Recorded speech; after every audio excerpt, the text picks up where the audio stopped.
Keadilan dan HAM masih belum terselesaikan hingga konflik terus berlanjut. Pertanyaannya, apa strategi yang Anda akan siapkan untuk menyelesaikan masalah HAM dan konflik di Papua secara komprehensif? Waktu menjawab 2 menit dimulai dari sekarang. Masalah Papua adalah rumit karena di situ terjadi suatu gerakan separatisme. Dan gerakan separatisme ini kita sudah ikuti cukup lama. Kita melihat ada campur tangan asing di situ. Dan kita melihat bahwa kekuatan-kekuatan tertentu selalu ingin Indonesia disintegrasi dan pecah. Untuk itu memang masalah hak asasi manusia itu menjadi sesuatu yang harus kita utamakan, dan diantaranya juga kita harus lindungi seluruh rakyat Papua, karena di situ kelompok teroris sekarang itu menyerang orang-orang Papua sendiri, rakyat yang tidak berdosa, perempuan, orang tua, anak kecil yang tidak bersenjata, diteror oleh kelompok teroris separatis ini. Jadi rencana saya pertama adalah tentunya menegakkan hukum, memperkuat aparat-aparat di situ, dan juga mempercepat pembangunan ekonomi. Dan Presiden Joko Widodo adalah presiden di Republik Indonesia yang paling banyak ke Papua, Kalau tidak salah sampai hari ini beliau sudah lebih dari 19 kali ke Papua. Dan peningkatan pertumbuhan ekonomi di bawah pemerintah Pak Jokowi yang paling pesat, yang paling tinggi selama sejarah Republik Indonesia. Jadi, yang saya katakan, saya akan lanjutkan, kita harus membawa kemajuan ekonomi, sosial, services yang terbaik untuk rakyat Papua, melindungi rakyat Papua dari keganasan para separatis dan teroris, dan menjamin penegakan hak asasi manusia. Terima kasih. Dan menanggapi jawaban dari calon presiden nomor urut 2. Waktu Anda 1 menit, Bapak, dimulai dari sekarang. Terima kasih, tapi menurut saya rasanya tidak cukup, Pak Prabowo. Karena dialog menurut saya menjadi sesuatu yang penting. Agar seluruh kekuatan yang ada di sana, seluruh kelompok yang ada di sana bisa duduk bersama untuk menyelesaikan itu. Itu menurut saya roots masalahnya. Pertanyaan saya simpel saja. Apakah Bapak setuju dengan model dialog yang saya tawarkan itu? Terima kasih. Terima kasih. Baik. Jadi Bapak penulis, Prabowo, saya mau kita tahan jawab. dulu. Saya mau karena jawab. Waktunya Bapak merespon nanti setelah mendengarkan jawaban ataupun tanggapan dari paslon nomor urut 1. Kan calon presiden nomor urut 1 untuk menanggapi jawaban calon presiden nomor urut 2, waktunya 1 menit dari sekarang. Masalahnya bukan kekerasan. Karena ketika bicara kekerasan di Jakarta aja ada 3 pandangan. Ada yang menganggap ini terorisme, ada yang menganggap ini separatisme, ada yang menganggap ini kriminal. Di kita aja di Jakarta ada perbedaan pandangan. Apa masalah utamanya? Masalah utamanya adalah tiadanya keadilan di tanah Papua. Itu masalah utama. Oke? Jadi tujuannya bukan semata-mata tentang mentiadakan kekerasan. Karena damai itu bukan tiada kekerasan, damai itu ada keadilan. Itu prinsip utamanya. Nah, jadi caranya bagaimana? 1. Atas semua peristiwa pelanggaran HAM yang terjadi, dilakukan tindakan penyelesaian hingga tuntas. Oke?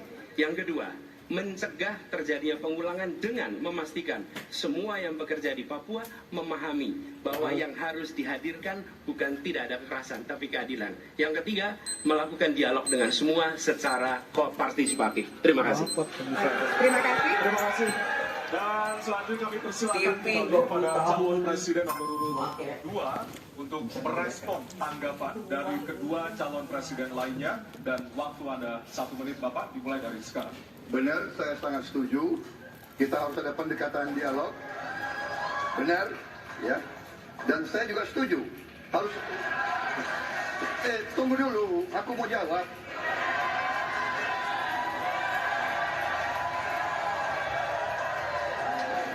Jadi Benar keadilan.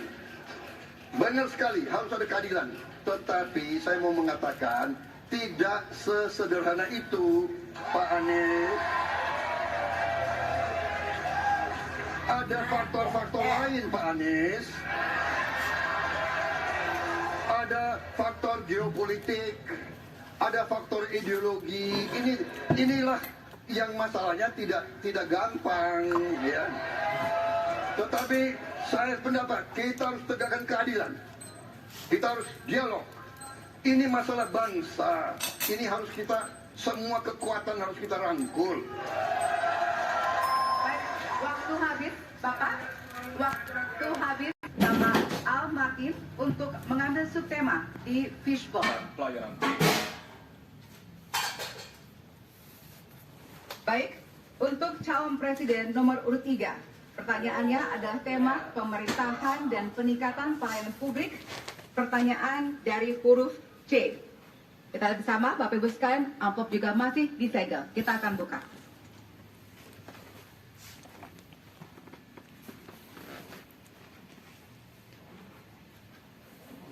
Indeks pelayanan publik di Indonesia stagnan. Sementara Undang-Undang Pelayanan Publik menghendaki persamaan perlakuan dan memperhatikan kepentingan khusus kelompok rentan, perempuan, anak, dan disabilitas. Pertanyaannya, apa program strategis Anda untuk meningkatkan kualitas pelayanan publik yang berkeadilan? Waktu 2 menit dimulai dari sekarang. Kebetulan saya punya pengalaman 10 tahun menangani soal ini. Mengajak mereka berpartisipasi sejak awal. Satu, menghadirkan dalam setiap musrenbang kelompok perempuan, penyandang disabilitas, anak-anak, kelompok rentan yang lain termasuk orang tua. Kenapa? Agar pengambil keputusan mereka aware, mereka peduli apa yang mereka rasakan. Kesetaraan dalam perencanaan pembangunan itulah yang kita harapkan bisa merepresentasikan apa yang mereka harapkan. Sehingga fisiknya kalau bangun, mereka paham mana yang akan menggunakan, sehingga tidak ada lagi protes pada soal itu. Kedua, dari sisi aparaturnya, mesti ada kontrol publik. Maka kalau saya membuat, pengalaman kami membuat pelapor GUP sebagai satu ruang komplain publik yang pemerintah nggak boleh baperan, pemerintah harus menerima seluruh masukan dan kritikan, inilah yang akan kita angkat menjadi government super apps. Sehingga ketika itu tidak berjalan, pemerintah tertinggilah yang harus kemudian mengambil alih itu, sehingga pelayanan akan bisa jauh lebih baik, sehingga kelompok-kelompok ini harus mendapatkan afirmasi. Pak Ganjar, masih ada waktu? Cukup. Baik. Cukup. Baik, terima kasih.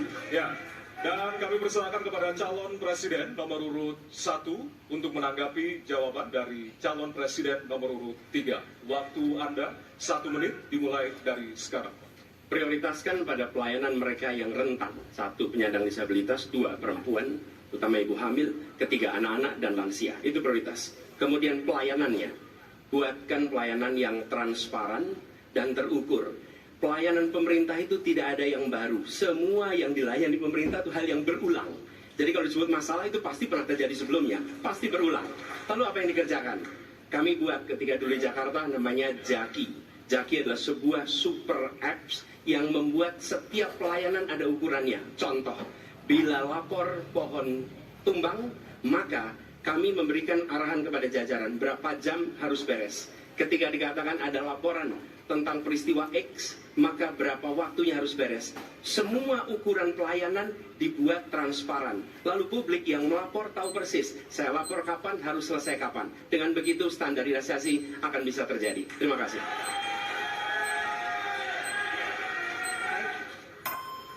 Terima kasih atas tanggapannya. Silakan kepada calon presiden nomor urut 2 untuk menanggapi jawaban calon presiden nomor urut 3. Waktunya 1 menit dari sekarang. Menurut pandangan saya, kelompok rentan itu juga termasuk para petani dan nelayan. Dan yang saya dapat setelah saya keliling, khususnya di Jawa Tengah, Pak Ganjar, petani-petani di situ sangat sulit dapat pupuk. Dan mereka mengeluh dengan kartu tani yang Bapak luncurkan, ini mempersulit mereka dapat pupuk. Jadi sebetulnya mereka ingin pupuk itu pengadaannya disederhanakan. Saya kira mungkin Bapak bisa menjawab masalah itu. Terima kasih. Pak Prabowo. Cukup, nggak usah lama-lama. Baik, terima kasih. Dan selanjutnya kami persilakan kepada calon presiden nomor urut 3 untuk merespon tanggapan dari kedua calon presiden lainnya. Waktu Bapak 1 menit dimulai dari sekarang. Terima kasih. Jadi menggunakan teknologi yang disampaikan Mas Ani sudah betul. Rupanya kita sama pada soal itu. Tapi untuk Pak Prabowo saya harus mengingatkan Pak, pupuk langka terjadi di Papua Pak. Pupuk langka terjadi di Sumatera Utara Pak. Pupuk langka terjadi di NTT, NTB, Kalimantan Timur termasuk bensin. Mungkin Bapak sedikit agak lupa untuk saya bisa mengingatkan karena Bapak pernah menjadi ketua HKTI.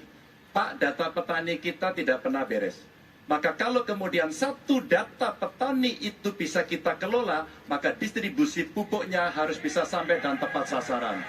Pada saat yang sama, kuota pupuk tidak boleh dibatasi. Maka ini yang saya telepon langsung kepada Pak Wapres saat itu. Pak Wapres, please, kasih tambahan. Kalau tidak cukup. Dan ini terjadi di seluruh Indonesia. Maka inilah mesti kita kerjakan nanti. Baik. Masih ada waktu? Mau ditambahkan, Pak? Urut 1. Kami persilakan kepada panelis Bapak Gun Gun Herianto untuk mengambil subtema di fishball. Persilakan, panelis. Bisa dibuka terlebih dahulu.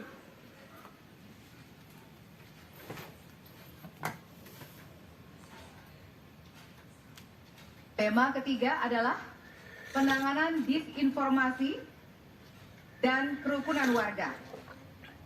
Baik, kami persilakan untuk selanjutnya kepada panelis Bapak Hairul Fahmi untuk mengambil pertanyaan di fishball.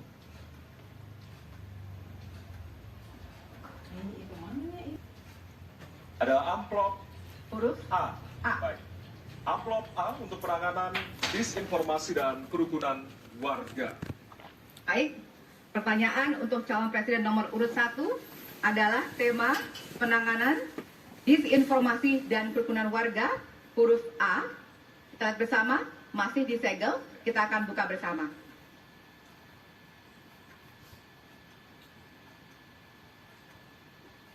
Sejauh ini, masih banyak ditemukan kasus-kasus persekusi, kekerasan, dan diskriminasi oleh satu kelompok masyarakat terhadap kelompok lainnya.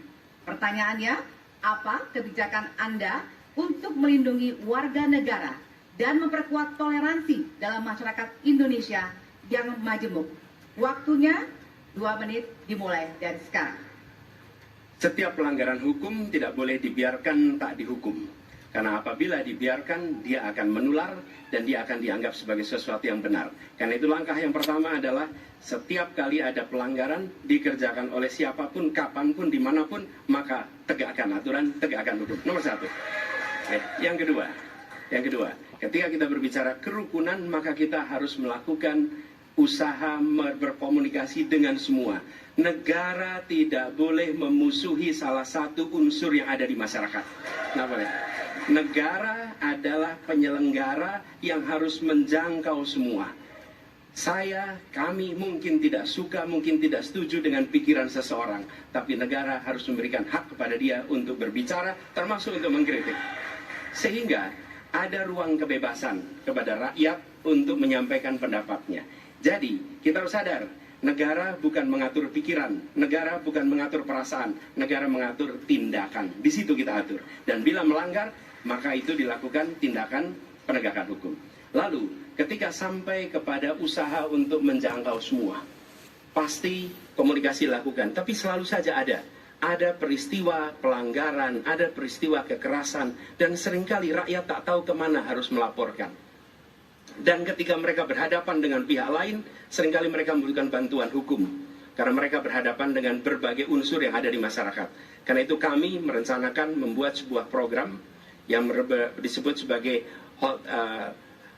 online untuk pelayanan pengacara gratis. Jadi ini adalah online pelayanan gratis. Yang kami sebut sebagai, istilah yang kami gunakan adalah Hotline Paris. Itu namanya kira-kira. Nah, dengan cara begitu, maka rakyat mengalami masalah bisa minta tolong kepada negara untuk didampingi pengacara dari negara. Terima kasih. Baik. Terima kasih. Dan selanjutnya kami persilakan kepada calon presiden nomor urut 2 untuk menanggapi jawaban dari calon presiden nomor urut 1. Waktu Bapak 1 menit dimulai dari sekarang. Yang sangat dirasakan oleh banyak kelompok, terutama kelompok minoritas, Pak. Saya ingin tanya bagaimana tanggapan Bapak tentang keluhan adanya kelompok-kelompok minoritas yang ingin membuat tempat ibadah tapi sangat sulit karena faktor-faktor yang dipersulit oleh birokrasi dan sebagainya. Ada waktu Bapak? Cukup. Sudah cukup? Baik, terima kasih. Selanjutnya kami persilahkan kepada calon presiden nomor urut 3 untuk menanggapi jawaban calon presiden nomor urut 1. Waktunya 1 menit, dimulai dari sekarang. Ada yang lebih penting saya kira meskipun seluruh proses memang harus dilalui. Penegakan hukumnya, menghukum yang bersalah, dan aparat hukum tidak boleh ragu pada soal itu. Tapi ketika kemudian kita kembalikan pada persoalan yang potensial muncul, itulah kenapa Pak Mahfud kemarin di Sabang berbicara dengan banyak tokoh agama. Agar di samping pendidikan agama, mereka memberikan juga pendidikan budi pekerti. Agar kemudian dia bisa mengerti sejak awal bagaimana berbeda dalam suku, agama, golongan, sehingga mereka akan bisa bareng-bareng memahami. FKUB, tokoh masyarakat semua dilibatkan dalam proses keseharian dalam pengambilan keputusan. Kalau itu bisa terjadi, rasa-rasanya bangsa ini akan membangun harkat dan martabatnya karena kita memang berbeda, tapi kita dipersatukan. Masih ada waktu, Bapak? Cukup. Ya. Dan selanjutnya, kami persilakan kepada calon presiden nomor urut 1 untuk merespon tanggapan dari kedua calon presiden lainnya, dan waktu Bapak 1 menit dimulai dari sekarang. Terima kasih. Pak Prabowo, perlu kami sampaikan bahwa ketika kami bertugas di Jakarta, maka ada begitu banyak izin-izin gereja yang mandek 30 tahun, 40 tahun, dan tuntas dibereskan. Oke? Antrian yang amat panjang, yang tidak pernah selesai. Dan kemudian banyak kelompok agama dari mulai Buddha, Hindu, Kristen yang mengalami kesulitan mendirikan tempat ibadah, mereka menerima izin tempat ibadah dan mereka bisa beribadah dengan baik. Dan kalau boleh saya laporkan, dalam sejarah Gubernur Jakarta yang paling banyak memberikan izin rumah ibadah adalah Gubernur Anies Baswedan. Termasuk ketika umat Islam mau mendirikan masjid dan tidak bisa mendapat izinnya, saya bicara. Ketika umat Kristen mau mendirikan gereja tidak bisa mendapatkan izin dari masyarakat, saya bicara. Dan semuanya akhirnya mendapatkan izin untuk bisa beribadah. Terima kasih. Baik, sudah cukup Bapak? Masih ada waktu? Cukup ya? Baik, terima kasih. Kita berikan tepuk tangan buat calon presiden 2024. Kami persilakan.